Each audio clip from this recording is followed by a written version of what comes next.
Well, you were drinking all night. Oh, goddamn whiskey showers. You're a fucking miserable drunk. You're a fucking miserable drunk. Goddamn, look at you sound like a baboon.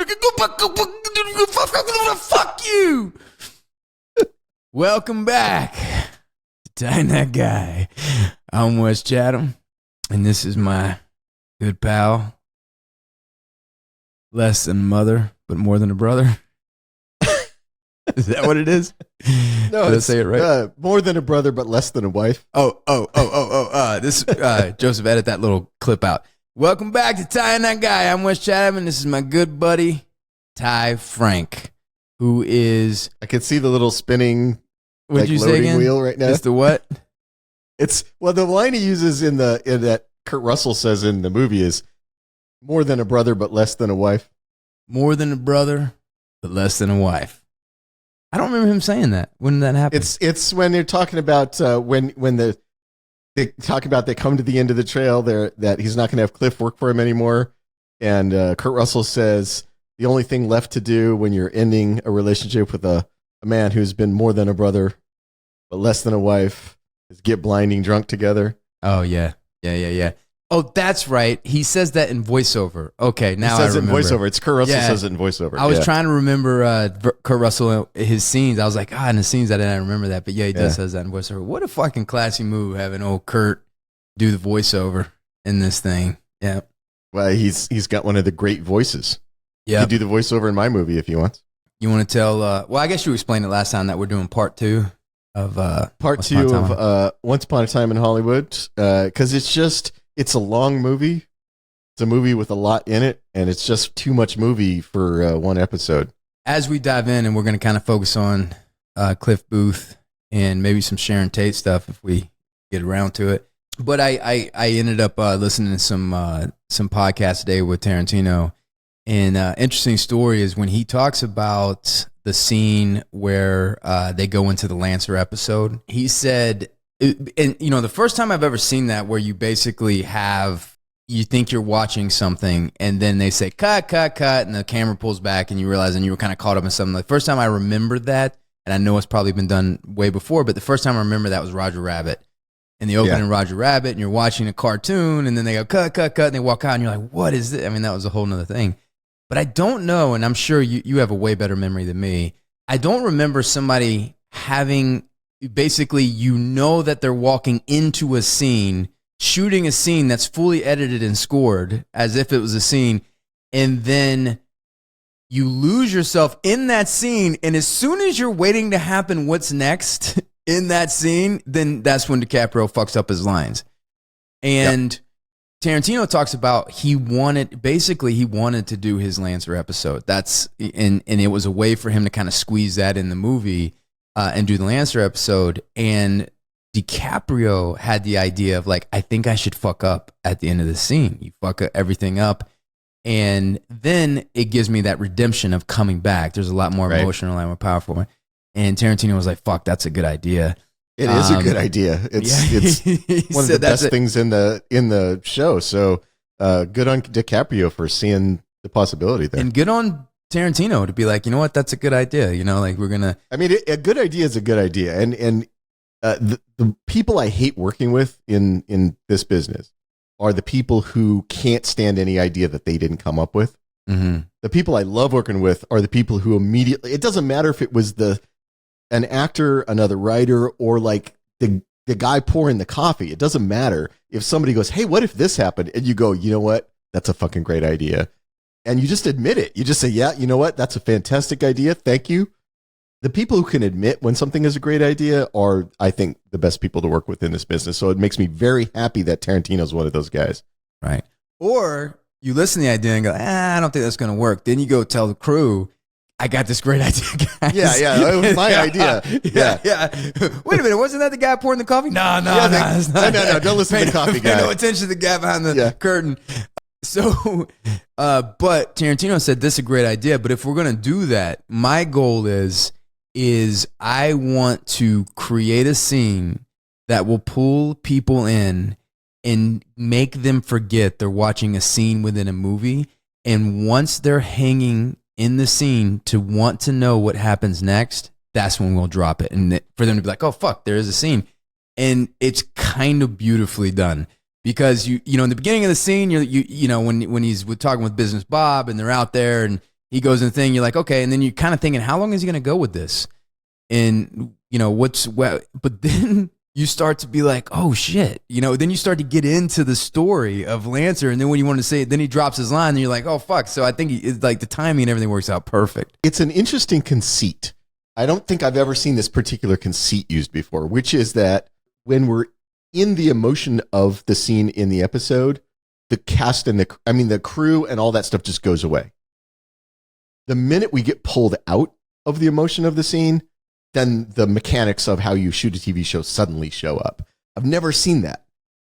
Because, you know, when he's coming into, you know, when Timothy Oliphant's coming into town, there would have been people everywhere, right? There would have been like crew all over the place, but he just, because we're in the scene with him, because we're in the emotion of the moment, they all just disappear.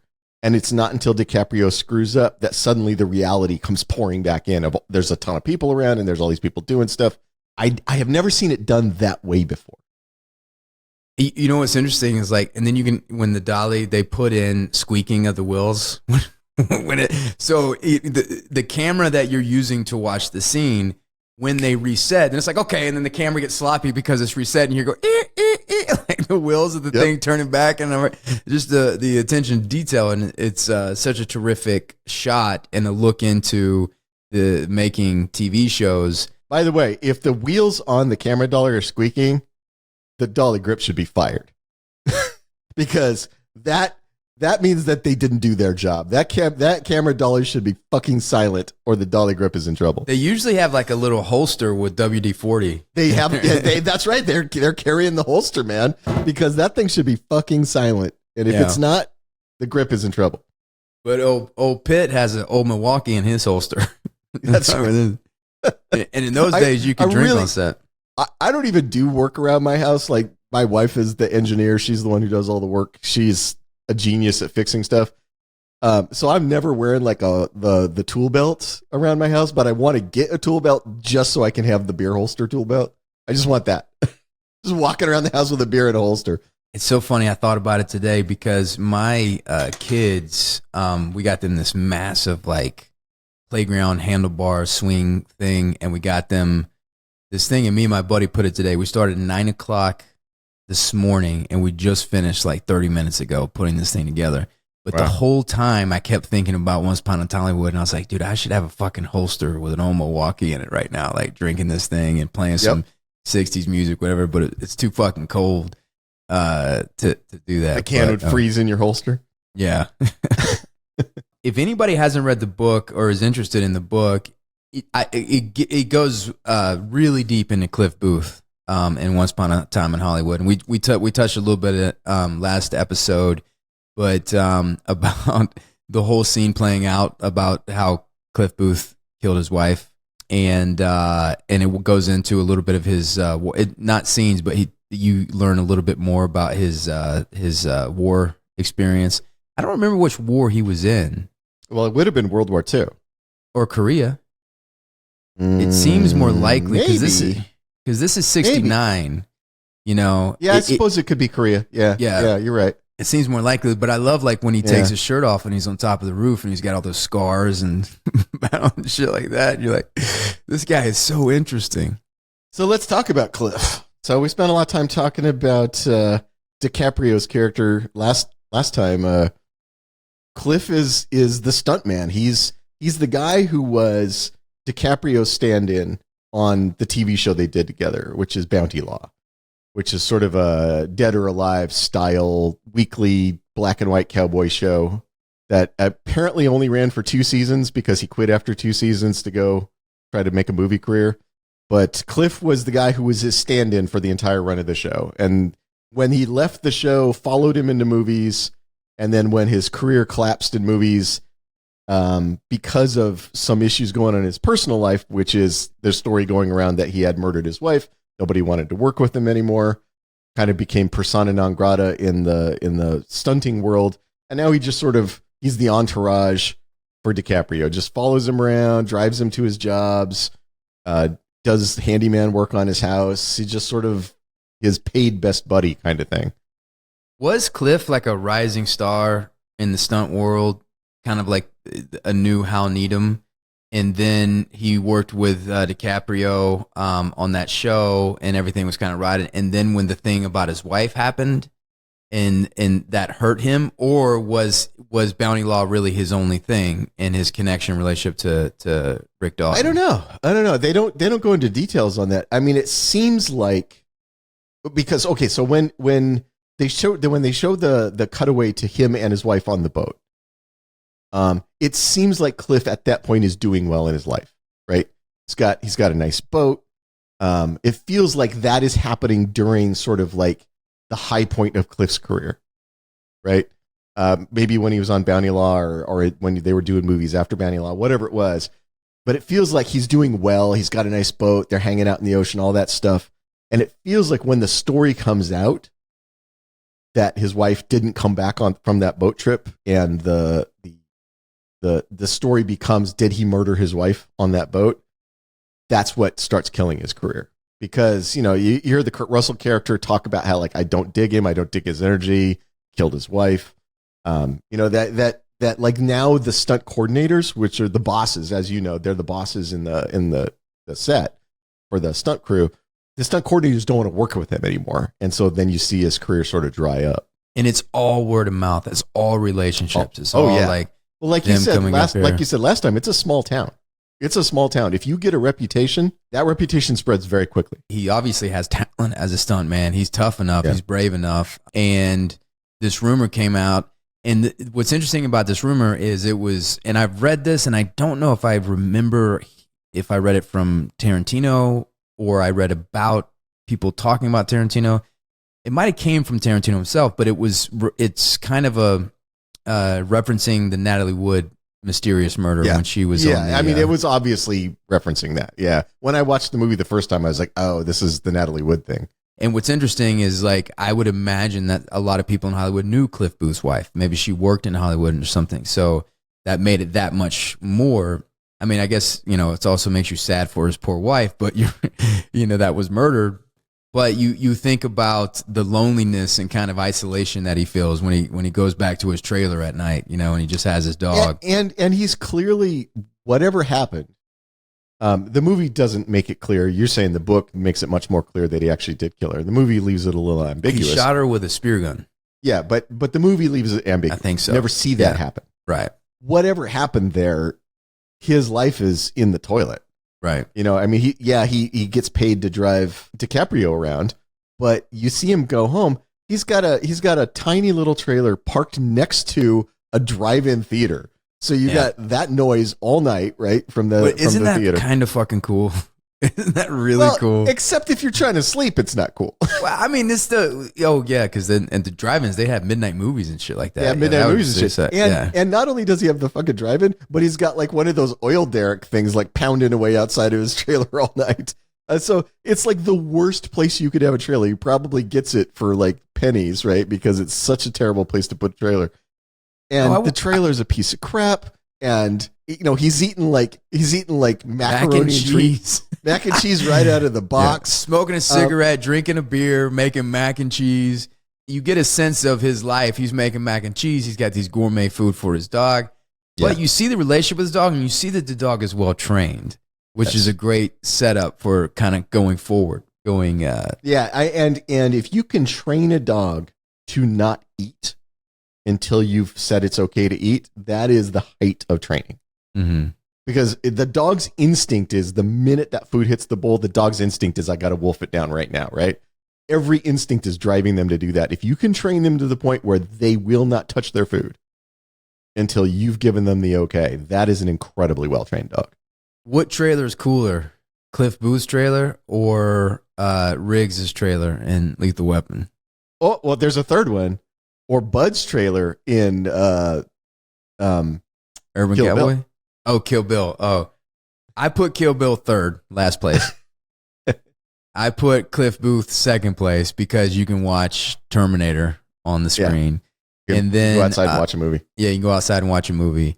And then But Rick just got fucking beachfront property, man. What? I don't know what everybody that I talk, like when Lethal Weapon came out, everybody's like, that fucking trailer, man. And it's like, where in LA can you put a trailer on the beach? It was like in Malibu. And it doesn't just look like it looks like Malibu.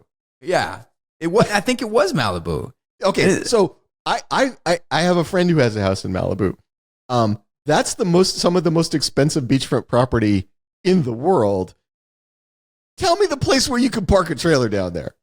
Like, there's like $200 million houses on that stretch of beach. Right. Yeah, with private access and all that stuff. Because it's not like he had a lot. He bought a lot and put a trailer on that lot, and that lot is on the beach. No, he was on the sand. He's on the sand. That's LA property. That is not privately owned. No. So how the fuck did he pull that shit off? And it was awesome. And every time he brought a girl back, it's like, yeah, I live in a trailer, but it's on, like, it was cool. It was on the beach. If you bring a girl back to your trailer and your trailer's parked on a beach in Malibu, that's like bringing her to a mansion. And the trailer was awesome. It had like an upstairs where you could go, like a little loft area where his bed was and everything. Well, because it was a fifth wheel trailer. They're all built like that. Yeah. Fifth wheel trailers have that upper area above where the hitch goes. Yeah. Again, we go back to choices, and we talked about Cliff Booth and the car ride with that girl. And, what I felt like, at least the way I interpret it, is he made a choice, not like this girl is obviously being led astray, and he's not going to contribute to that. And there was a bit of dignity to that. But another thing he does that's a great choice is he never feels sorry for himself, ever. Yeah. And even when he gets fired or he throws Bruce Lee into the car, and he thinks back, and he's kind of like, yeah, I see their point. I understand it. No, you get the sense that he knew he had it coming. He knew he fucked up and made a mistake. He's like, and he laughs at it. He's like, fucking laughs at it. And then when DiCaprio, basically, after the Kurt Russell voiceover that you just explained, and where DiCaprio is basically kind of breaking up with him, and he's at dinner with him, he never feels sorry for himself, and he's like, looks out for his friend. He's like, I understand, I got it, But not only were they friends, his whole livelihood is based on their relationship. He's got nothing. The only thing he does is work for DiCaprio. That's the only thing he does. And we were talking about earlier about how important relationships are, and it's all relationships and all about connections and stuff that you have, and that is why sometimes the social scene is so powerful when somebody feels left out or they're not, because your social scene, you being liked by that, is also your employment. Is also like reflects on the things that jobs that you get and things that you do, and that's why that can be intense sometimes. Yeah, and I mean, Rick Dalton is gonna he's gonna try to get a pilot. He talks about like, well, pilot season is starting up. I'm gonna sell my house. I'm gonna move out to Toluca Lake and get a condo. That whole thing, and try to see if I can get something during pilot season. So he's still hoping to have a job. He's still hoping to have a job in that world, right? Rick Dalton is still going to stay an actor. But when he fires Cliff from being his driver, that's the end of Cliff's career. Cliff isn't going to go stuntman for somebody else. He's got a terrible reputation. Nobody will hire him. So who knows what's going to happen to Cliff now? Is he going to go get a job as a mechanic? Like what is he going to do, right? I mean, that's he's really casting him adrift. I'd like to know. Tarantino wrote a whole book on Rick Dalton and the films of Rick Dalton and what happened. I'd like to know what happened to Cliff Booth what he ended up doing. What my hope is that you watch it and you sort of imagine what follows. Like when the news story comes out that the Manson cult tried to murder some people, and this stuntman who happened to be there killed them all single-handedly and stopped them from doing it and got injured in the process. That feels like a story that offsets the wife story. Right. And like, does his reputation get polished a little bit after that story comes out? I kind of think it does. I kind of think that makes him famous again, or a name again. And then I imagine opportunities start opening up for him again. Is there another actor that could have played Cliff Booth other than Brad Pitt? Well, I think in his prime, Kurt Russell could have. Yeah. I think young Kurt Russell could have played Cliff. Yeah, Kurt Russell could have done that. Could have done it But well. there's not very many. There's not Actually, very touche. many. Yeah, there isn't. I think DiCaprio could have played. Like if they switched the two characters. Yeah. Yeah. That's interesting. Although I do think I think you're not wrong. I think they could have, but I think there's something about Pitt that is more believable as a stuntman to me than DiCaprio as a stuntman would have been. And I don't know what it is. I don't know why I feel that way. But I do. I feel like if DiCaprio had been the stuntman, I would have found that less believable. Yeah, I see what you're saying. But before we get to that, before we get to the last sequence that we want to talk, we should talk a little bit about Sharon Tate and Margot Robbie. Margot Robbie. And you know, a lot of people have said that the Margot Robbie character doesn't get enough to do that. That it's an underwritten the hell part out of me. Yeah. Margot Robbie has the character of Sharon Tate in this is a very specific purpose. The Sharon Tate character in this is Tarantino bemoaning or grieving this sort of innocence that the world had before the Manson murders. That, you know, because the Manson murders were the end of the 60s. That was the end of the summer of love. It was the end of that era of that just by being loving and innocent, we can change the world, was sort of the hippie idea. And Manson destroyed that. And in the process destroyed a view of what America is and a view of what the world is and a view of what humans can be. He did so much damage to America's psyche with those murders. And the Sharon Tate character in this movie, not in real life, but in this movie, is sort of like this golden view of the world, this golden view of innocence and naivete and the possibilities that the 60s represented that were killed by those Manson murders. And in that way, she is sort of an archetype, not a character, right? Like, we don't dig into her feelings on things. We don't dig into her emotional life, but that's not what she's there for, in my view. We do get to see a little bit of her. We do get to see her with her friends. We do get to see her incredible joy at going to that movie that she's in and seeing herself on screen and listening to people laugh when she makes a joke and listening to people clap when she wins that karate fight. And just the joy she feels. We do get to see that part of it. I think that is the importance of that character in this movie, is that sort of joy and innocence. I saw an interview, but I think it was also in the New Yorker that did a review on the movie. And within the interview and in the review, they talked about lines. You know, how many lines the male actors had, how many lines she had. And I feel like when they say that, they don't understand cinema. Yeah. If cinema is not about lines, it's about the focus of the camera, the focus of the scene. You know, if you think of Bullet, Steve McQueen said like 2 words in the movie. Clint Eastwood in Fistful of Dollars, you know, 90% of his movies, Clint Eastwood says 4 or 5 movies. What matters is what the story is focused on. Yeah. And whose point of view is the scene.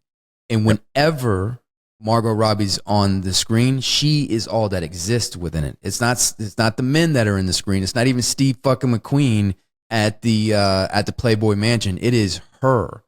And there was, to further your point, Tarantino talks about that there was a time like in the 60s in Topanga Canyon in the Hollywood Hills where the whole invisible barrier in Hollywood between the stars and the not stars, whatever, was like temporarily erased. And everybody hung out with everybody. And there was like be movie stars that like open up their guest house that you could always go to. Like they would say, you know, whoever wants to go there, you know, whatever. You didn't have to even ask. It was this like, you know, one love, everybody, you know, come. And so to what you said is he put that whole spirit of love and freedom and everything into this character, because in by all accounts, Sharon Tate was that. She was inclusive and bring people in. And you know, when she pulled over and picked up a hitchhiker and said, "You want to come with me?" or like how she hang out with the people at the theater, and the joy and the pleasure. There was an innocence about her loving being a part of a story where it's not ambition. It's not like I'm going to climb to the top. I'm going to be a star. It's like, no, I want to be a part of this thing that everybody's enjoying and being a part of that. And she has a wonderful part. Margot Robbie does a wonderful job. And when she is on screen, she is the focus of the scene. She's the focus of and there's two parallel stories. And they're building to collide with each other.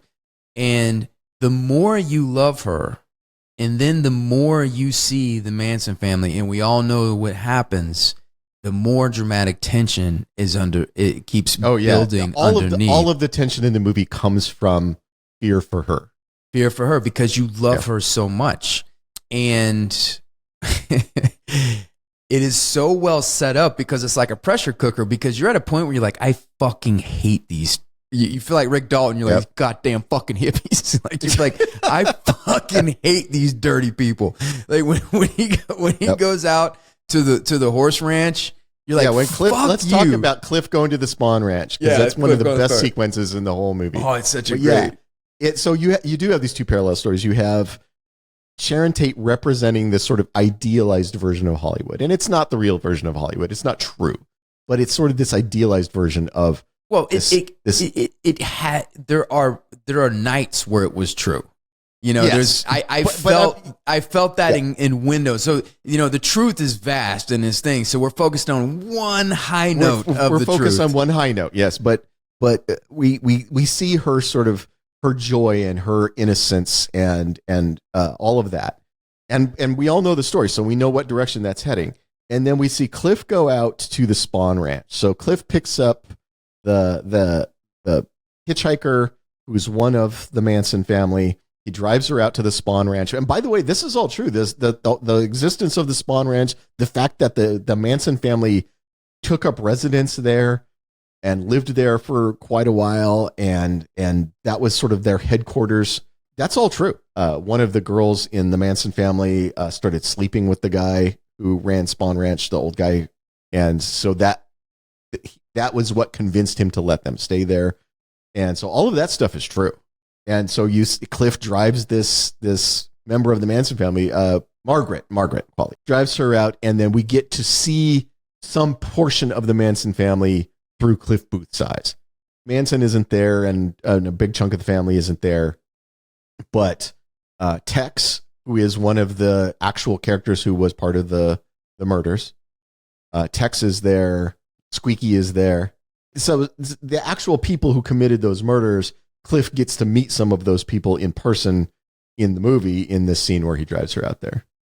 The way that scene was built, you know, as the dramatic tension rises, you're like, where the fuck did they do that old man? Like, did they murder that guy? Like, where is he? I thought they were going to murder Cliff. I didn't think that far ahead, but I was thinking, oh, okay, because I didn't know the story that you just told. I didn't know the true story of the Manson family and what they did with this guy. But as the scene builds, you're like, they're lying to him. They did something with that guy. They did something to that guy. He's locked it with, like, his corpse is locked in the back or something. Yeah, he's locked in the back. And you know how many? It's funny because when he goes and sees his body, you're convinced that he's dead, and then he shakes him, and he's so grumpy. And then he's like, you know, he doesn't appreciate him there, and he's getting, you know, as Cliff Booth would say, he's getting some poontang from that girl. So I love where he's like, so are you talking about the redhead out there? He's like, didn't I just tell you I'm fucking blind? I don't know which one is a redhead. Yeah. And then you basically hear that they were all telling the truth, that everything that they were saying was true, but he knows enough that something is rotten, Denmark, something's not right. Yeah. And the scene between him and so there's only like two guys. There's Tex, who's out riding his horse, which, by the way, that was true. The Manson family actually did make money by giving horse tours of that part of the canyon. So that's all true. So Tex is out riding his horse, giving a horse tour. And then there's the other guy who I don't know what his name is, but the classic barefoot, dirty hippie dude who comes and slashes the tires of the Cadillac that Cliff drove out there. And the confrontation between Cliff and that guy is fantastic, where he's you punctured the tire, you're going to have to replace it. And the guy tells him to go fuck himself. And Cliff's reaction is to just hit him so hard in the face that he picks his feet up off the ground. I love how unemotional and just practical the whole thing was. Oh, it's like, yeah, there's no emotion in it. He's like, God, I work for this guy. You do this. He throws this thing on the ground, fix it. Yep. The guy's like, fuck yourself. And then he smashes his face. Like at that moment, the first time I watched the movie, at that moment, I'm like, oh, Cliff is definitely getting killed. He's definitely getting killed. But that is not, that's not how this, and again, we were talking last time about how what we love about Tarantino is he always surprises us. This entire scene none of it went the way I thought it was going to go. I thought the old guy was going to be dead. He's not. He's just old and crabby and telling him to get the fuck out. I thought once he punched the dude who slashed the tires, I'm like, oh, he's fucked. The Manson family's going to like murder him or something. Nope. Or when Tex gets back, he's fucking done. But by the time Tex gets back, he's gone. Yeah, by the time Tex gets back, the tire has been replaced and he's left. Yeah, so the whole scene is very surprising. But then the thing that the scene does is it introduces us to some of the important players. It introduces us to Tex, who is one of the most important players later in the actual Manson murders. Now you talk about unexpected on steroids. Because I did watch Inglourious Basterds, and I did know that Tarantino will kind of, and I know it's Once Upon a Time in Hollywood, so it's a fantasy, and I know that he kind of plays. It's a fairy tale, but when you see that car rolling up in the direction of Sharon Tate's house, you're like, fuck, man, I do not want to see this wonderful character, this really lovely person get hurt, and you hate these people.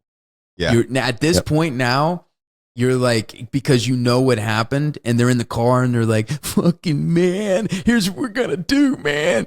And they, they kind of like, we're good. The people that taught us violence, we're gonna teach them violence, and that whole thing. And it's like, I fucking hate you. And you totally identify when Rick Dalton pulls his curtains back, and he's just indignant. He's furious that they brought their dirty ass car up his street. But he can't even wrap his head. He goes, there's goddamn fucking hippies riding a goddamn cul-de-sac. And then he walks out in his robe, thigh-high robe, with a blender of margaritas. With the slippers and the robe, yeah. And he goes, you Dennis Hopper sons of bitches. And like starts calling him all these names. And he goes, what are you looking at, gingerhead fucker? They go into this is like, and then he takes sips of his margarita in between. He was making a pitcher of margaritas. He just takes the whole pitcher out with him. Yeah. You guys coming to find a dark street to smoke some dope, huh? You guys doing that? Yeah. And the other thing that the scene with Cliff taking the girl out to the Spahn Ranch does is it shows that while he was talking to them, he bought an LSD laced cigarette, which the movie has. He shows it to his buddy DiCaprio, decides not to smoke it, and puts it in his cigarette case in the house. So just before the hippies show up, they show that Cliff has decided to smoke that LSD laced cigarette. Should I do it? Why not? Why not? Yeah. And he has gone out to take his dog for a walk while he's high on LSD, or getting high on LSD. And he goes, and away we go. So Cliff is out walking his dog high on LSD, or getting high on LSD. Meanwhile, DiCaprio is screaming at the hippies in the cul-de-sac, drinking margaritas. and we know Sharon Tate is home. We hear the music coming from her house. And so all of these threads are finally building up to the climax, right? All the things are coming together now. The one thing that DiCaprio does here that I thought was interesting, or not DiCaprio, excuse me, Quentin Tarantino, that I thought was interesting is of the four people who committed the Sharon Tate murders, the four people in the Manson family, one of the four always said that she didn't want to do it, that she kept trying to get them to stop. She kept trying to talk them out of it. She pled guilty and was always very contrite, was always very apologetic. She's the one who was most cooperated with the prosecutors and was really part of the reason the Manson family was brought down, because she was the one who was absolutely turned state's witness and felt very guilty about what had happened. In this movie, Tarantino lets her get away. Yeah, she's the one who's played by Uma Thurman's daughter. Maya Hawke.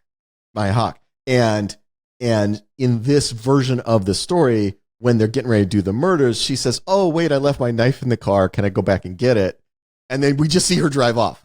Right. Like she just leaves. And I thought it was an interesting rewrite. And it's also a signal to the audience that he's rewriting history. because that character actually was present during the murders and wound up getting convicted for the murders, even though she did turn state's witness and all that stuff. She was still present. She was still convicted. In this version, her fear and not wanting to do it overcomes her and she leaves. So already we've written some history. Already things are different than how they actually happened, which is a nice early signal of that. At this point, did you think that they were still going to go to Sharon Tate's house? Or you just like, okay, I didn't know how it was going to play it. I think probably at the moment I thought they would go to Sharon Tate's house, but that Cliff and Rick would get involved in some way. That there would be some way in which Cliff and Rick, like Cliff's out walking his dog. Is he going to walk by and see something happening in Sharon Tate's house and then try to go in there? Like, I thought something like that would happen, right? Because why are we spending so much time with these two characters if they're not going to be involved at all in what happens, right? It just didn't make sense. What happens after this is gold, man. And I think this is some of my favorite Pitt. Like Pitt, it reminded me of, so Pitt's stoned now. And he goes in the house and he's making his dog some He's food. like waving his hands in front of his face. Yeah, doing and he's the like, whole whoa. LSD traces. Like, whoa. He goes like, he points and then he goes, whoa. You know what he reminds me of? This is True Romance Pitt. This is absolutely True Romance Pitt. Fucking condescend to me, you motherfucker. I'll fucking kill you. I'll fucking kill you. But there's such lovely little touches in this scene. Again, this is all the little details that make Tarantino movies so interesting. The thing we forgot to mention, of course, is that Rick goes and does a bunch of spaghetti westerns and Italian movies in the early 70s or the late 60s, and comes back from Italy with a wife. He married one of his Italian co-stars, comes back with her. She's in the house now. She's sleeping in the back room because she's all jet lagged from flying back from Italy. But so that's one of the details. The other detail that I loved is that there is food for Brandy in Rick Dalton's house. Yeah. That there is cans of Brandy's dog food in his cupboard, which tells me so much about their relationship. Right. That Brandy is welcome at that house. Yeah. That Rick keeps food for her there so that when she's over, she has something to eat. Yeah. It's such a lovely little touch that tells you so much about those two guys' relationship. Yeah. And so the food there, but also, going in and just making a drink and fixing food and stuff like that. Like you have those relationships. This is going to be an all-nighter. You can tell it's going to be an all-nighter for these two guys. They're tying one on. Yeah. But he's like, I'm going to make some margaritas and we're going to do this thing because like what Kurt Russell said, they're going to get blindly drunk and, break up with each other. But I have those friends where like I'll go in their house and I just will go in their fridge, or I would just go without asking. I have friends that come over to my house and they'll just come, and there's a certain kind of comfortable feel. Dude, and a day into my stay at your house, I was just grabbing your beer out of the fridge. Yeah, exactly. Well, go ahead. I mean, but Cliff Booth house sits there. He feels like right at home. Yeah. And so when they come in the door, this is some of my favorite. Like his whole like laughing, like when he's like just cracking up, and the guy. So when the Manson family comes into the house, and they are now confronted by super stoned Brad Pitt. And doesn't he say what historically was really said? Like I'm the devil and I'm coming to do the devil's work. I've come to do the devil's work. Yeah. That's actually what he said when they were killing the Tate, right? Sharon Tate. He actually said that, but he's like, "What's your name? I know you. What's your name?" It's like, "I'm the devil. I was coming to do the devil's work." No, it's something dumber than that. Rex. What's your name? I know you. Yeah, something dumber than that. Yeah, Rex text. The sequence is building up to the group that historically had gone into the Sharon Tate's house. And by the way, one of the things I love is how the movie's so focused on Sharon Tate and spends almost no energy on her husband. Yeah. It kind of ignores him. Yeah. Which I thought was an interesting choice. But so the group that had gone into the Sharon Tate house and committed those awful murders has now gone instead into Rick Dalton's house. Rick's out in the back pool floating around on his floaty chair, drinking margaritas straight out of the pitcher and listening to his radio. And Cliff is inside the house getting Brandy some food, and the Manson murderers have now come into the house and confronted him. Tex is there. Tex has got a gun. The two women that committed the murders are there with knives, and now he's facing off with them. And like you said, he's stoned as fuck. He's laughing at everything. They keep trying to be scary, and he's just laughing. And then it builds to that moment where he realizes the guy actually intends to shoot him, and you just hear him click his tongue to Brandy. Yeah, and and the shit goes off the rails. It goes off the fucking rails. Yep. And you talk about unexpected. The violence just keeps going, and you're like, oh my God, oh fuck. And then when he's smashing her head on the fireplace mantle, but at this point, you hate them so much just because you love Sharon Tate so much. It's cathartic. It's cathartic because the whole tension, the whole thing I'm seeing is like, oh God, I don't want to see anything bad happen to her. I don't want to see that shit. And she's pregnant and all this stuff. I don't want to see that. And then when they show up and it just pulls a turn and you're like, fuck these guys. And he's like, and he's bashing her fucking head on the thing. Because who the fuck do they think they are? They're just going to go murder a pregnant lady and like everything. And then it just escalates and escalates and it's cathartic. It's like, it's cartoonish, the violence. Well, I like that the command that he uses is that double click of the tongue that's what let Brandy eat. And when he's looking at the guy and he does that double click and Brandy's like, oh, eat him. Right. And she latches onto his gun arm, which stops him from shooting Cliff. And then and by the way, pit bulls actually do this. This is a real thing pit bulls do. She lets go of the arm and she goes for the groin because that's what pit bulls do. They go right for the groin and they'll sort of, you watch her working her way up the thigh with her teeth to get to the area and just clamp down on it. And you're watching that happen. You're like, you know what? This guy in real life, this guy murdered Sharon Tate. Fuck him. Fuck his balls. Let Brandy chew on that shit.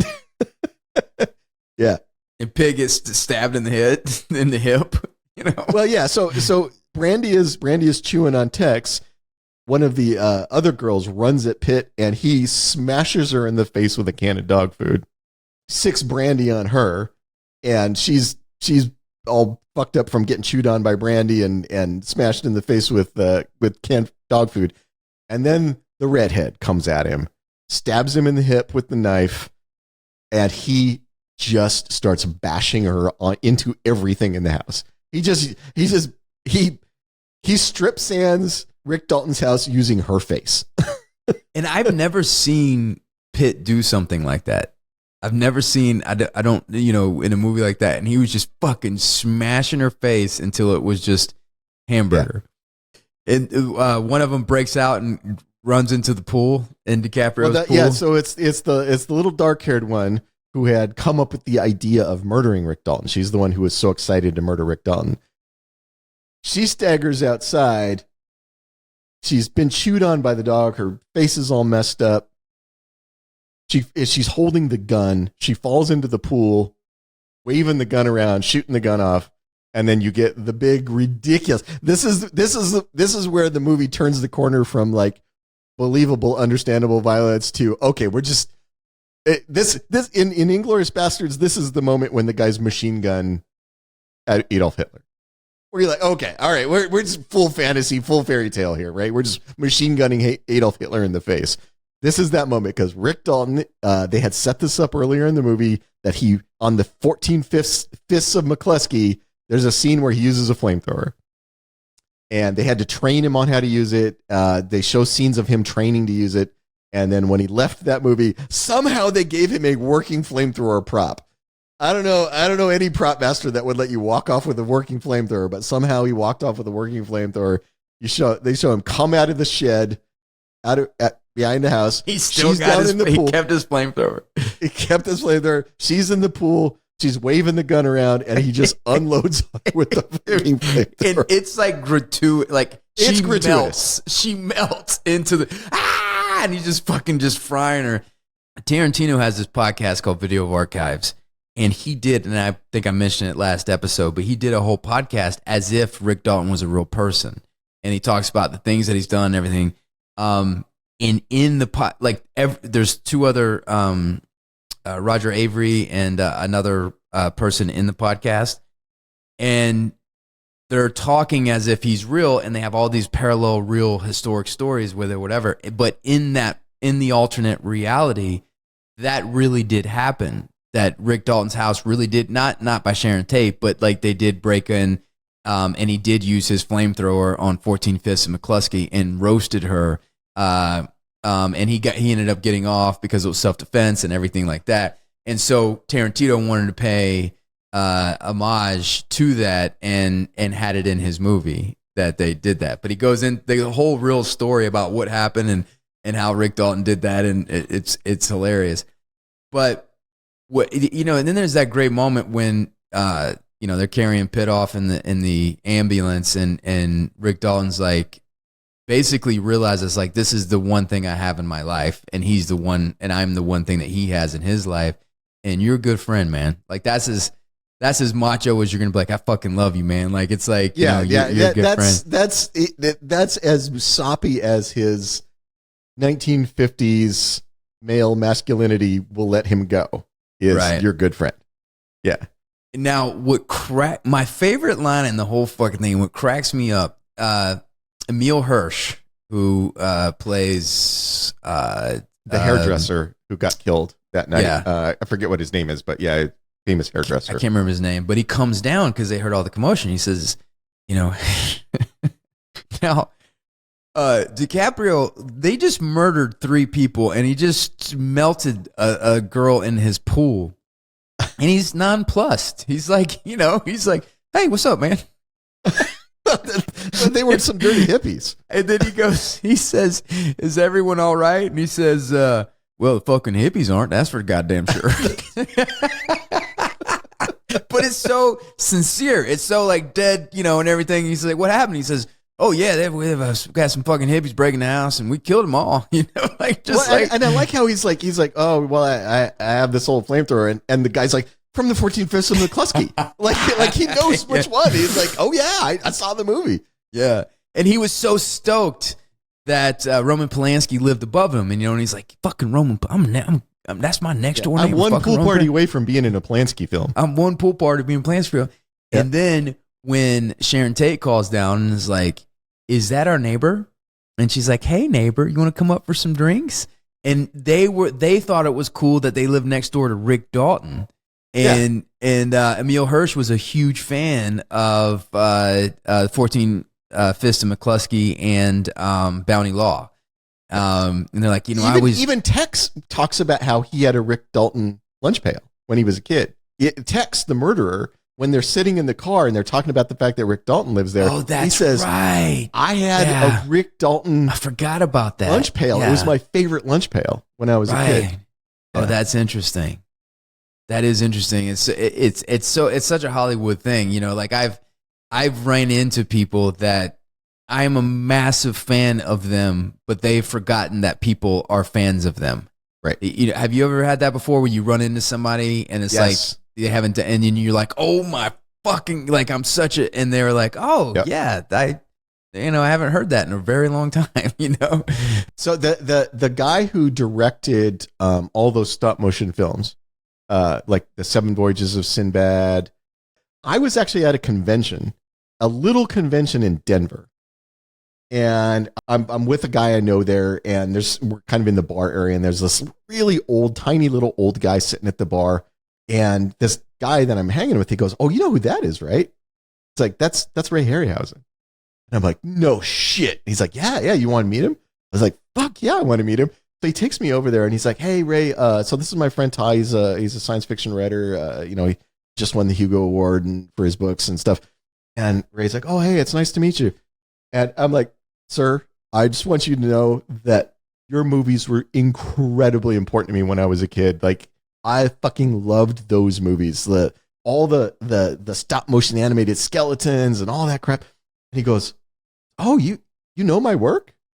And I'm like, yes. He's like, oh, I'm always surprised when I meet anybody who's familiar with my work. I'm like, you're Ray Harryhausen, right? maybe the most important stop motion innovator in film history. You'll be in the Hollywood Hall of Fame forever. Your films are classics for a reason. Like he was so surprised that anybody that was younger would ever have seen any of his movies, and it just baffled me. I was like, you're Ray fucking Harryhausen. That is a name everyone should know. What's the lady's name in Beastmaster? drawing a blank. His love interest Tanya in Beastmaster. Tanya Roberts. Yeah, she died a couple years ago. It was really depressing. Did she really? I didn't know that. Yeah, that was a terrible story. She collapsed, and a bunch of Hollywood journals reported that she had died, and then it turned out she hadn't. She had just collapsed, and they took her to the hospital, and she was still alive, and everybody's all relieved. Everybody's like, "Oh, thank God."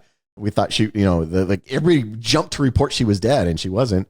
And then a couple days later, she actually died. And so it was like, God. It was horrible. Yeah, it was horrible. I don't felt even so want bad to tell for the her story family anymore. It's like, I'm so sad. Yeah, I felt really bad for her family after all that. Anyway, so what did you run into her?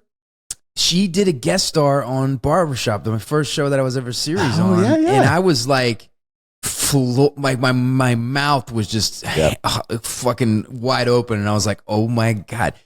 First of all, how many times, and don't say anything dirty, Ty, but do you know how many times I watched Beastmaster when I was a kid? Do you know like how the crush that I had on you? I didn't say this to her, but this is in my mind. So when I came up to her and I was like, I'm a huge fan and everything, like Beastmaster, she's like, you saw Beastmaster? I'm like, yeah, I fucking saw Beastmaster. Hasn't has people seen Citizen Kane? Fuck yeah, I've seen Beastmaster. Like, are there people walking the earth that hasn't seen Beastmaster? No, I don't think so. So you were classy. You didn't go up and say, do you know how many times I've jerked off to you? No, I knew you were going to go there. It's like what we did with Christopher Buehlman. That's very classy that you didn't do that. Remember we're talking about with Christopher Buehlman where it's like the ghost of our dead are like with us and we're like, Grandma, leave the room. Beastmaster's Grandma, I gotta take care of something real quick. yeah. But anyway, so I think, to honor the title of Once Upon a Time, the fairy tale logic, I think that Rick Dalton goes and hangs out with Sharon Tate. He's going to end up meeting Roman Polanski. Actually, I don't need to theorize. I know Tarantino wrote the book about the films of Rick Dalton and what happens in the future. Well, and hopefully his pregnant wife not being murdered means that Polanski doesn't turn into a drunk and sexually abuse a young girl. Hey, well, listen, Ty, what do you think would have happened? Because the innocence of the free love hippie movement really ended, especially in Hollywood, at this murder. Like that was an end of an era. That was an end. That's when everything kind of changed and shut down. What would it have looked like if that never happened? I'm just saying. Who knows? Who knows or whatever. Who knows? I wonder if like that kind of vibe and attitude would have extended because the 70s gets darker, Yeah. Well, it did get darker. It was huge. It was really the wedge that started creating the cultural divide that we have now, because the conservative group, the conservative side of the country, which had been very pro Nixon, very pro Vietnam, all that stuff, pushed back super. The Manson murders became almost an excuse to push back super hard on the more sort of liberal, free love, that side. And you got this massive chasm being created between the two halves of the country, right? That I think the Manson murders are part of the tip of that spear that gives the conservative side of the country an excuse to sort of crack down even harder on the other side of the country that was very anti-war, anti-Vietnam, all that stuff. So I don't know. I don't know if that probably still would have happened. I'm probably completely full of shit, but it feels like this was such a catalyst for some of the darkness and violence that followed. Who knows if all that stuff would have still happened? So I'm gonna give my projection what happens to Cliff Booth. Word gets out that he saved Rick Dalton's life. He gets accepted back in Hollywood. He ends up working with Burt Reynolds on a few movies. They become good friends. Burt Reynolds ends up being Burt Reynolds' stunt guy. Then he ends up they get along so well, they have such a good relationship that he lets him Burt Reynolds gets him to direct Smoking the Bandit. And then after, so you're saying he becomes Hal Needham? He gets Hal Needham. And then after Smoking Bandit, they direct Hooper, and then he comes on to be like one of the greatest stuntmen that have ever lived, and a great director too. Do you have any fun stuff or anything, Joseph? Any top fives or anything? No, since this was spur of the moment, we got nothing. All right, spur of the moment. Once Upon a Time in Hollywood. Well, no, doing a second episode. Oh, well, did you have a top 5 for yesterday? No, I didn't have a top 5 for yesterday. This was kind of spur of the moment. Remember, we had a bunch of stuff planned. I feel very chastised by no, Joseph no, right it's now. not chastised. It's all I feel good. very, it's all good. I love this episode. There's a lot of like anger under everything Joseph is saying right now. Joseph, I'm an angry elf. You gotta Is that watch what it. you're saying? Yeah. Well, we could do a top 5 right now. I had a great idea for a top 5. What and I would it forgot be, I was though? like, I had an idea, and then I was like, oh, I don't have to worry about it. Joseph will come up with a Top 5 times Joseph forgot to make a top 5 list. There's too many times. And he always pulls it was spur of the moment. Really? Do you want me to go back in the emails? When you set the schedule, I might have jumped the gun yesterday. Okay, I understand that. I jumped the gun yesterday and wanted to do the thing earlier, but I didn't jump the gun today. This was always on the books. So let's do top of our head top 5s. That would be fun. Top of our head top 5s. Best top 5. Well, okay, so I'm going to say that while I love both the Rick Dalton and Cliff Booth characters, this might be my favorite Brad Pitt movie. So I'd be okay with a top 5 Brad Pitt movie. This is my favorite Leonardo DiCaprio performance. Oh, the only thing that can rival is maybe Gilbert Grape. so do you want to do top 5 DiCaprio? And then, this was one of my favorite Pitts. Pitts, though, that's something like I want to take our time. Like we gotta, Okay. If we're gonna do Pitt, we're gonna. Okay, so Leo, I think then. Sure. Yeah, let's do that. Let's do that. Top 5 Leo DiCaprio movies. Well, if you want to do this movie as number 1 for Leo, I'm not going to fight against that. I think he's fantastic in this movie. I think. Are we doing top 5 DiCaprio movies or top 5 DiCaprio performances? I think we should do performances. Yeah, I agree. It's performances. Okay. Yeah. The other one that I would put in my top 5 is Scorsese film Departed. I love DiCaprio in Departed. I think he's great in that movie. I like him. I like him in that. I like him in everything he does. I think he is a terrific actor. But this is DiCaprio apex for me. He's never made me laugh like Rick Dalton makes me laugh. And I love The Revenant. I think he's really good in The Revenant. I agree. I enjoyed The Revenant a lot. Yep. Okay, so here's some ones that I don't want. I do not love Gangs of New York. As much as I love Scorsese, as much as I love DiCaprio, as much as I love the whole cast is stacked. There's just something about that movie that makes me cold. Now, even though he's a loathsome character, I love him in Django Unchained. I do too. I love that character. He's loathsome. But there's Same something in Wolf about of Wall him. Street. He's loathsome, but he's really good in the Wolf. He's of Wall really Street. good in Wolf of Wall Street. Yep. And we have to have Gilbert Grape in there. All right. I think that's his. That is. I mean, if that was the 5, I would go with that. Yeah. All right. I feel good. I feel good about this. We don't need Joseph. Yeah. You know what? We'll make up our own top 5 list. Yeah, Joseph, we'll make up our own top with 5 hookers and blackjack. In fact, forget the top 5 list. All right. Any fun questions or anything, Joseph? No. Nothing from our patrons? No. Joseph Any wants to go. announcements? It's late. It's like Any announcements or anything? 11:30 at night at his house right now, and his kids need to go to bed. No, it's not. It's 7:49. But I need to go. Thank you guys for hanging out. We love you so much. And you can take that to the bank. Say goodbye, Ty. Goodbye, Ty.